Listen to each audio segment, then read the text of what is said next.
헤브론의 옛 이름은 기럇 아르바라. 아르바는 아낙 사람 가운데서 가장 큰 사람이었더라. 그리고 그 땅에 전쟁이 그쳤더라. 아멘. 네, 이 시간에는 이 산지를 내게 주소서라는 말씀의 제목으로 여호수아 14장 6절부터 15절까지의 말씀으로 함께 은혜를 나누도록 하겠습니다. 오늘도 이 말씀을 통하여 전하는 자나 듣는 자나 이 생명과 능력의 말씀이 우리의 삶에 되어서 하나님께 영광 돌릴 수 있는 우리 모두가 되시기를 간절히 축복합니다. 자, 여러분, 오늘 본문의 주인공은요, 유다 지파 출신인 갈렙입니다. 지금은 85세가 되었고요, 백전노장이죠. 그런데 이 갈렙에 있어서 45년 전으로 돌아가 보면 갈렙의 인생에 있어서 전혀 생각하지 못한 너무 부담스럽지만 중요하고 어쩌면 목숨까지 걸어야 될 책임감이 막강한 일을 맡게 되었어요. 그게 무슨 일이냐면 유다 지파의 대표로 미지의 땅이었던, 두려움의 땅이었던, 그러나 반대로 하나님의 약속의 땅이었던 가나안 땅을 정탐을 해야 되는 일이었습니다. 사실 말이 약속의 땅이지 거기에 뭐가 있을지, 어떤 민족이 살고 있을지, 어떤 위험이 도사리고 있을지 모르는 일이었기 때문에, 물론 하나님께서 대표로 뽑아주셔서 그 일을 하게 한 것은 감사한 일이지만 즐거운 일만은 아니었을 거예요. 참 부담스럽고 또 두려움이 있었던 그런 일이었을 거다라고 저는 생각을 하게 됩니다. 자, 이렇게 각 지파에서 뽑힌 대표 12명이 40일 동안 가나안 땅을 정탐합니다. 하나님의 은혜로 아무런 문제 없이 무사히 돌아오게 돼요. 자, 그리고 이제 정탐을 하고 돌아왔으면 뭘 해야 되죠? 보고를 해야 됩니다. 자, 그런데 우리가 잘 알고 있듯이 10명의 정탐꾼은 이렇게 보고합니다. 그곳에 사는 사람들은 기골이 장대하다. 우리 같은 사람들이 싸워서는 절대 이길 수 없다라는 거예요. 그러면서 뭐라고 말해요? 우리는 그들에 비해서 메뚜기 같은 존재다라는 거죠. 이 말은 뭡니까? 이 전쟁은 해보나 마나 지는 전쟁이므로 포기해야 된다. 우리는 가나안에 들어가지도 못하고 다시 애굽으로 돌아가지 못해서 그냥 여기서 죽고 말 거다 라는 거예요. 확률로 보면 무조건 지는 싸움이었습니다. 그러자 이스라엘 백성들의 반응이 어떻습니까? 두려움이 임하죠. 우리가 여기서 죽을 수밖에 없구나. 가나안 땅에 들어갈 수 없구나. 모세가 원망되는 거죠. 하나님이 원망되는 거죠. 그 원망과 두려움이 뒤섞이죠. 막 울면서 모세를 비난하고 하나님을 원망합니다. 자, 그런데 이어서 여호수아와 갈렙이 보고하는데, 이 여호수아와 갈렙의 보고는요 10명의 정탐꾼과 전혀 다른 보고를 하고 있었어요. 민수기 14장 8절부터 10절 말씀을 보면, 여호와께서 우리를 기뻐하시면 우리를 그 땅으로 인도하여 들이시고 그 땅을 우리에게 주시리라. 이는 과연 젖과 꿀이 흐르는 땅이니라. 다만 여호와를 거역하지는 말라. 또 그 땅 백성을 두려워하지 말라. 그들은 우리의 먹이라. 그들의 보호자는 그들에게서 떠났고 여호와는 우리와 함께 하시느니라. 그들을 두려워하지 말라 하나 온 회중이 그들을 돌로 치려 하는데 그때 여호와의 영광의 회막에서 이스라엘 모든 자손에게 나타나시리라. 아멘. 자, 뭐라고 보고합니까? 그들은 우리의 먹이라는 거예요. 아까 10명은 뭐라고 했어요? 그들에 비해서 우리는 메뚜기다라고 얘기했는데, 오히려 여호수아 갈렙은 그들은 우리의 먹이가 된다는 거예요. 왜 그럴까요? 하나님이 함께 하시기 때문에. 하나님이 우리와 함께 하시기 때문에 우리는 전혀 두려워할 필요가 없다라는 거예요. 그런데 백성들은 어떻게 합니까? 여전히 10명의 정탐꾼의 보고에 빠져 있었어요. 그러다 보니까 이 여호수아 갈렙의 보고가 허황된 이야기로 들리는 거죠. 그래서 돌로 그들을 치려고 할 때에 여호와 하나님의 영광이 회막에 나타나게 됩니다. 우리가 레위기 말씀을 공부할 때 여호와 영광이 회막에 나타날 때는 언제냐? 하나님이 온 백성에게 임하시는 것이고 임하셔서 말씀을 선포하는 거예요. 그러니까 이건 뭐예요? 하나님이 막으신 것입니다. 또한 무슨 뜻입니까? 여호수아와 갈렙의 정탐이 맞다라는 거예요.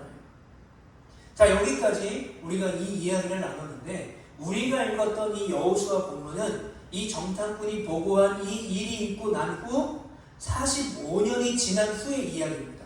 자, 그래서 이제 우리가 지금까지 나눴던 말씀에서 45년 후 본문으로 가야 되는데, 가기 전에 먼저 신명기 1장 36절 말씀을 먼저 보고 가도록 하겠습니다. 자, 이 신명기 1장 36절 말씀은 아까 이야기 나눴던 정탐꾼의 보고가 있은 후 40년 후의 이야기예요. 오늘 본문으로부터 5년 전의 이야기입니다. 자, 우리 신명기 1장 36절 말씀을 같이 읽어봅니다. 시작. 오직 여분네의 아들 갈렙은 온전히 여호와께 순종하였은즉 그는 그것을 볼 것이요 그가 밟은 땅을 내가 그와 그 자손에게 주리라 하시고 아멘. 자, 지금 이 상황은 언제냐면, 어떤 상황이냐면 모세가 설교를 하고 있는 장면입니다. 그런데 그 모세의 설교를 듣는 사람들은 출애굽 2세대들이었어요. 자, 그럼 1세대들 어디 갔을까요?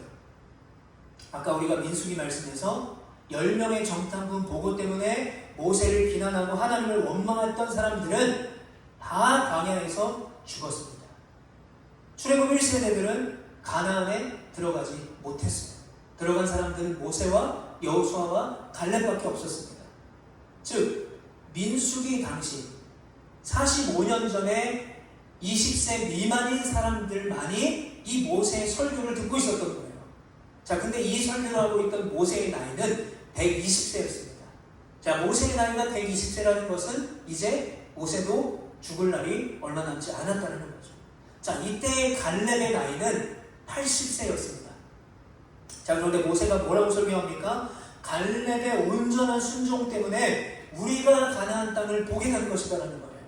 하나님께서 갈렙이 밟은 그 땅을 갈렙에게 주시겠다라고 모세가 출애굽 2세대들 앞에서 선포하고 있는 것입니다.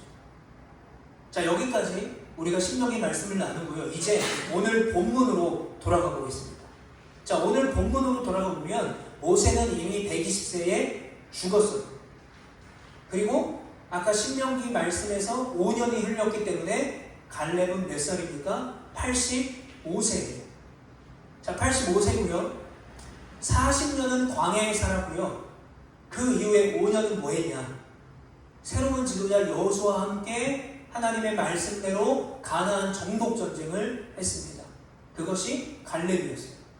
자, 이때에 요단강 동편 쪽에는 이미 다 함락을 시켰습니다. 그리고 그 땅을, 요단강 동편 쪽의 땅을 르우벤과 갓과 므낫세 지파에게 주는데, 므낫세 지파는 반만 줘요. 그러니까 므낫세 지파 중에 반만 그 땅을 줍니다. 그러니까 므낫세 지파가 반이 남는 거죠. 그렇게 동쪽 땅을 분배해요. 그리고 이제 요단강 서쪽도 갈렙과 여호수아와 이스라엘 백성들이 많은 부분을 이미 점령해 놨습니다. 그래서 정복한 그 요단 서쪽 땅을 제사장 엘르아살과 여호수아의 인도하에 남은 9개 반 지파에게 제비를 뽑아서 그 요단 서쪽 땅을 분배하려고 합니다. 자, 그런데 그렇게 제비를 뽑아서 나머지 서쪽 땅을 9개 반 지파에게 나누려고 하는 그때에 갑자기 갈렙이 여호수아 앞에 나오면서 이렇게 말해요. 6절과 9절 보면 그때의 유다 자손이 길갈에 있는 여호수아에게 나아오고 그니스 사람 여분네의 아들 갈렙이 여호수아에게 말하되 여호와께서 가데스 바네아에서 나와 당신에게 대하여 하나님의 사람 모세에게 이르신 일을 당신이 아시는 바라. 그날에 모세가 맹세하여 이르되 내가 내 하나님 여호와께 충성하였은즉 내 발로 밟는 땅은 영원히 너와 내 자손의 기업이 되리라 하였나이다. 자, 제비를 뽑아서 땅을 분배하려고 하는 그때에 갑자기 갈렙이 나와서 뭐라고 말합니까? 자신의 과거에 정탐꾼으로서 하나님 앞에 충성했던 이야기를 하면서 그때의 그 일을 여호수아 당신도 알고 있다 라고 말하면서 옛날 이야기를 쭉 늘어놓는 거예요. 그리고 하나님께서 자신이 밟는 땅을 다 주겠다라고 약속하셨고 모세가 5년 전에 설교하지 않았냐라는 거예요. 자, 그런데 그 상황에서 다른 지파 사람들이 어떻게 생각했겠습니까? 아니, 저 노인이 갑자기 나와서 옛날 이야기를 하고 있지? 라고 생각하고 있을 그때에 12절 상반절에 갈렙이 이렇게 말하고 있습니다. 그날에 여호와께서 말씀하신 이 산지를 지금 내게 주소서라고 말하고 있습니다. 여러분, 지금 갈렙은요, 단순히 자신의 옛날의 무용 땅을 자랑처럼 이야기하고 있는 것이 아니에요. 자신이 지금 85세지만 아직 예전처럼 내가 싸울 수 있다, 하나님의 은혜로 내가 강건하다, 그리고 내가 그동안에 하나님 앞에 충성하였으니 이제 산지를, 그 땅을 내게 달라는 거예요. 그런데 지금 제비를 뽑아서 땅을 분배하려고 하고 있는데 갈렙이 뭐라고 말하는 것입니까? 나는 제비를 뽑아서 땅을 얻고 싶지 않다라는 거예요. 45년 전에 약속하신 하나님의 언약을 따라 당당하게 내가 받을 그 땅을 요구하고 있는 것이죠. 제비를 뽑는 것도 여러분 성경적이긴 하지만 갈렙이 원하는 것은 더 직접적이고 더 정확한 하나님의 그 약속을 믿겠다라는 거예요. 그리고 그 약속이 지금 성취되기를 원한다라는 것이죠. 그런데 여러분, 그 주위에 있던 그 어떤 사람도 이 갈렙의 요구를 무리라고 여기지 않았을 거예요. 무례하다고 여기지 못했을 것입니다. 왜냐하면 이미 하나님의 약속이 있었기 때문에. 그리고 그들이 다 어떤 사람들입니까? 모세의 설교를 들었던 거예요. 어떻게 하나님이 갈렙에게 역사하셨고 하나님이 어떤 약속을 하셨는지, 여호수아와 갈렙이 어떤 일을 해냈는지 말씀으로 이미 들었던 것이죠. 게다가 갈렙이 어떤 사람입니까? 여호수아와 나이도 비슷하고 명성도 큰 차이가 없었던 존경받는 사람이었습니다. 그리고 갈렙은 40년을 광야를 견뎌냈고요, 지금까지 땀과 피를 흘리며 목숨을 걸고 하나님의 말씀에 따라 가나안 정복 전쟁을 했던 사람이었습니다. 그러므로 아마도 갈렙이 나와서 이 서쪽 땅 중에 가장 좋은 땅을, 그리고 가장 많은 땅을 달라고 했어도 그 땅을 아마도 갈렙에게 흔쾌히 줬을 거예요. 그리고 그렇게 말했어도 감히 그 갈렙의 결정에 반대할 수 있었던 사람도 없었을 것입니다. 자, 그렇다면 갈렙은 과연 어떤 최고의 땅을 요구하고 있을까요? 우리 12절 말씀을 한번 같이 읽어보겠습니다. 시작. 그날에 여호와께서 말씀하신 이 산지를 지금 내게 주소서. 당신도 그날에 들으셨거니와 그곳에는 아낙 사람이 있고 그 성읍들은 크고 견고할지라도 여호와께서 나와 함께 하시면 내가 여호와께서 말씀하신 대로 그들을 쫓아내리리다 하니. 자, 갈렙이 요구한 땅은요, 의외였어요. 뭘 요구합니까? 이 산지를 요구하는 거예요. 자, 표준세번역으로 12절에 보면 이제 주께서 그날 약속하신 이 산간 지방을 나에게 주십시오 라고 말하는 거예요. 아니, 적과 꿀이 흐르는 가나안 땅에 들어왔는데, 그리고 그 비옥한 땅인 서쪽 땅을 다 점령했는데 도대체 왜 갈렙은 그 좋은 땅을 다 냅두고 왜 산간 지방을 요구하고 있을까요? 갈렙에게는 선택권이 있었습니다. 우선권이 있었어요. 바보같이. 그런데 왜 가장 기름지고 물이 풍부한 땅이 아니라 왜 이 험하고 먹을 것이 없는 산악지대를 요구하고 있을까요? 자, 그런데 여호수아의 반응이 더 재밌습니다. 13절 보면 여호수아가 여분네의 아들 갈렙을 위하여 축복하고 헤브론을 그에게 주어 기업을 삼게 하매. 자, 그런데 또 여호수아는요, 갈렙이 달라고 하는 그 산지를 주지 않아요. 산지는 안 주고 그 산지의 아주 일부인 헤브론 땅을 갈렙에게 줍니다. 아니, 그럼 도대체 이건 또 뭐냐고요? 산지를 달라고 했는데, 그것도 이상한 선택인데 산지를 안 주고 일부인 헤브론 땅을 또 주었어요. 자, 그 이유를 지금부터 우리가 집중해서 한번 살펴볼 텐데요. 자, 12절 말씀에 보면, 끝에 보면 말씀하신 대로 그들을 쫓아내리이다 하니 라고 말씀하고 있습니다. 자, 쫓아내리이다 라는 것은 뭐예요? 내가 쫓아냈다라는 게 아니죠. 내가 쫓아낼 예정이다, 미래형입니다. 이 말은 뭐냐면 그 당시에 그 땅에 아직 가나안 백성 중에 아낙 자손들이 살고 있었다는 거예요. 그러니 이 아낙 자손들이 누구냐? 바로 거인들의 후손들이 산악지대에 여전히 살고 있었다는 것입니다. 거기까지 점령을 하지 못한 거예요. 그런데 갈렙이 뭐라고 말합니까? 그 성읍들이 크고 견고할지라도 내가 다 쫓아내겠다라는 거예요.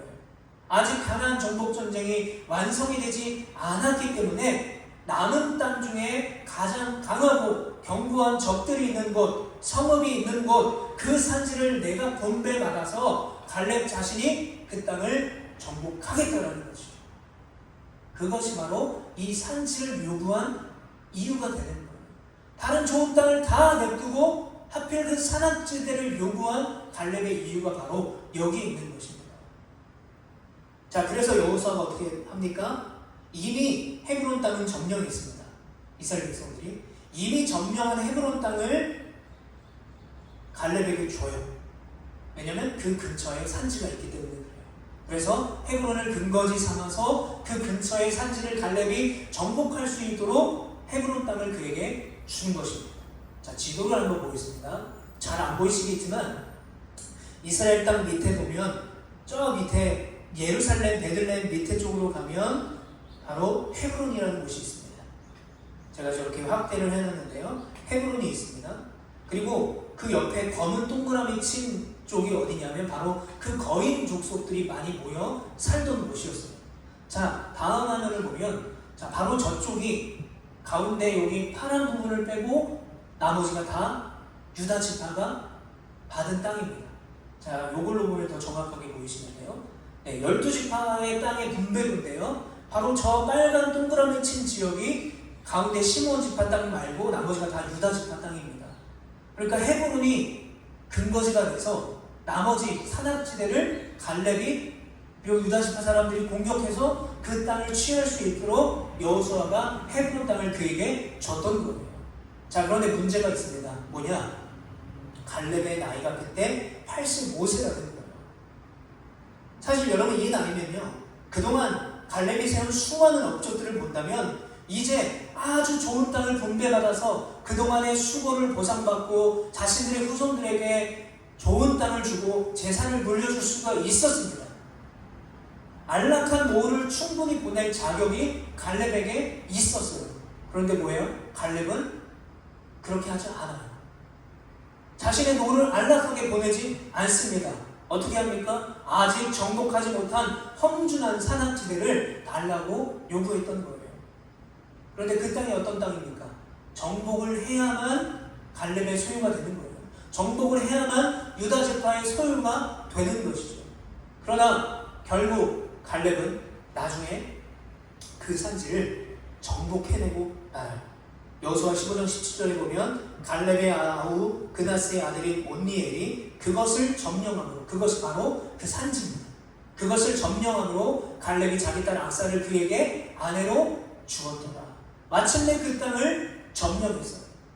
하나님의 말씀을 따라가면 승리할 거다라고 고백한 갈렙의 고백이 이루어진 것이죠. 자, 그렇다면 여기서 우리가 궁금해지는 것은 그러면 도대체 이 갈렙의 이 용기와 담대함은 어디서 나왔냐라는 거예요.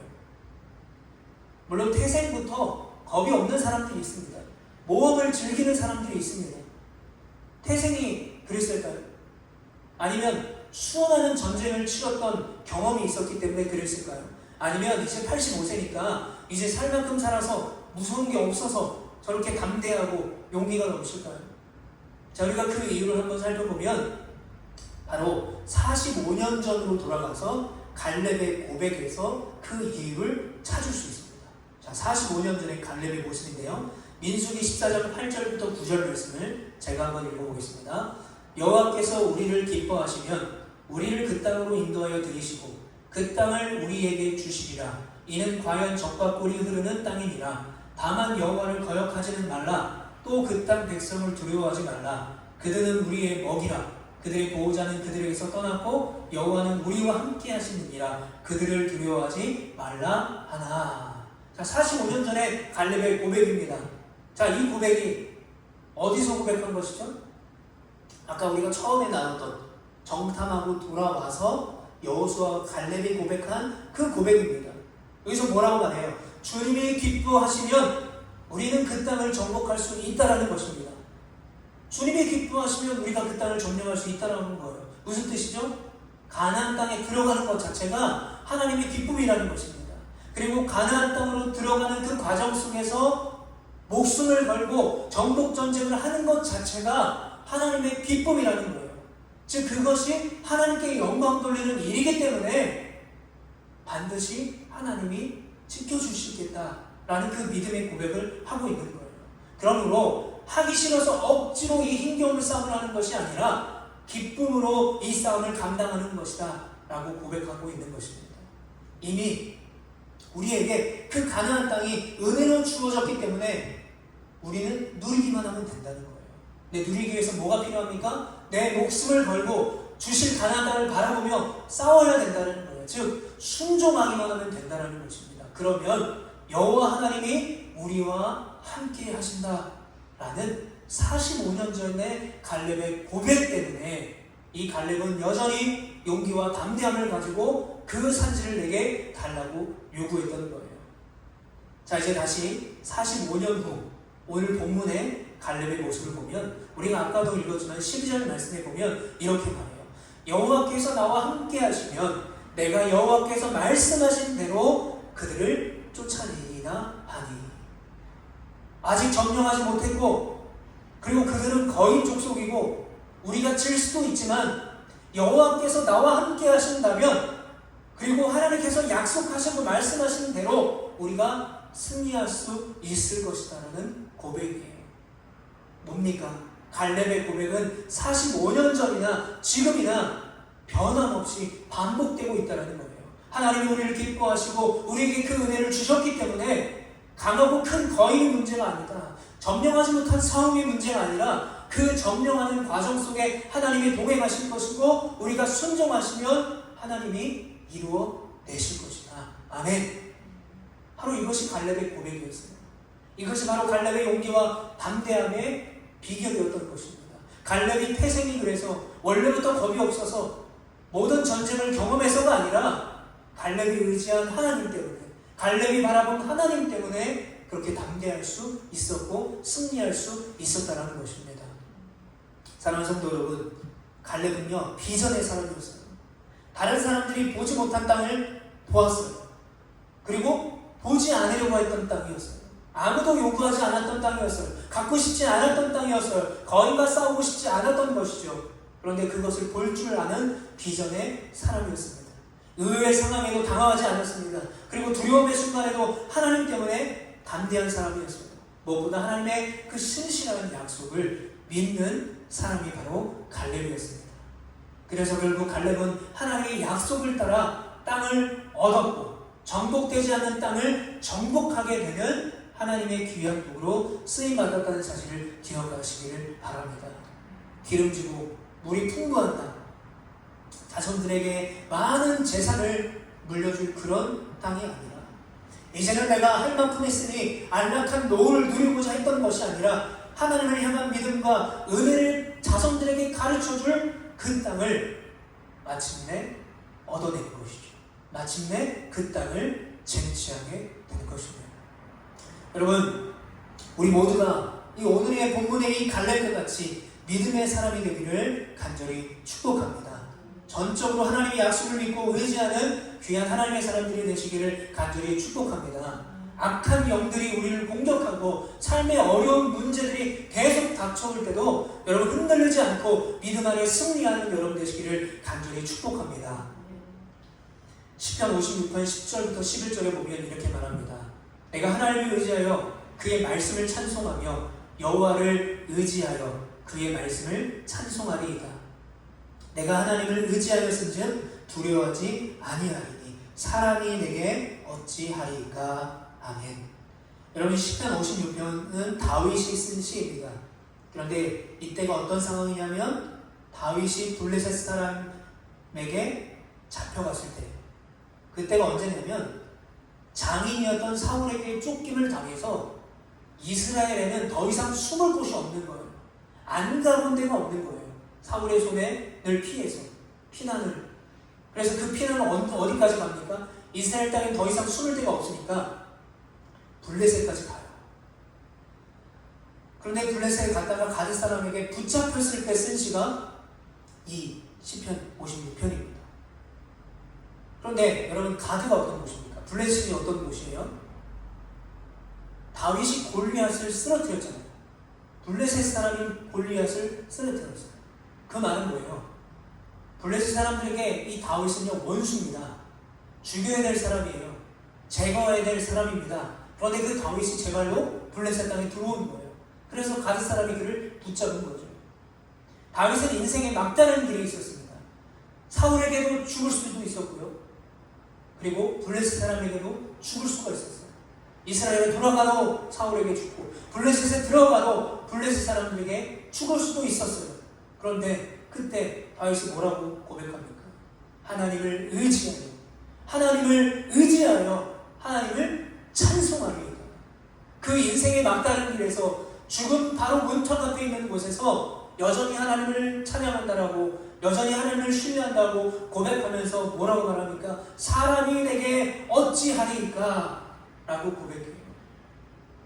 하나님을 믿으니까요, 사울이, 블레셋 사람들이 내게 어찌할 수 없다라는 것을 믿었다라는 거예요. 이 막다른 길에, 이 두려움의 길에 그 어떤 사람도 나를 어떻게 할 수 없다라는 믿음이 다윗에게 있었던 것입니다.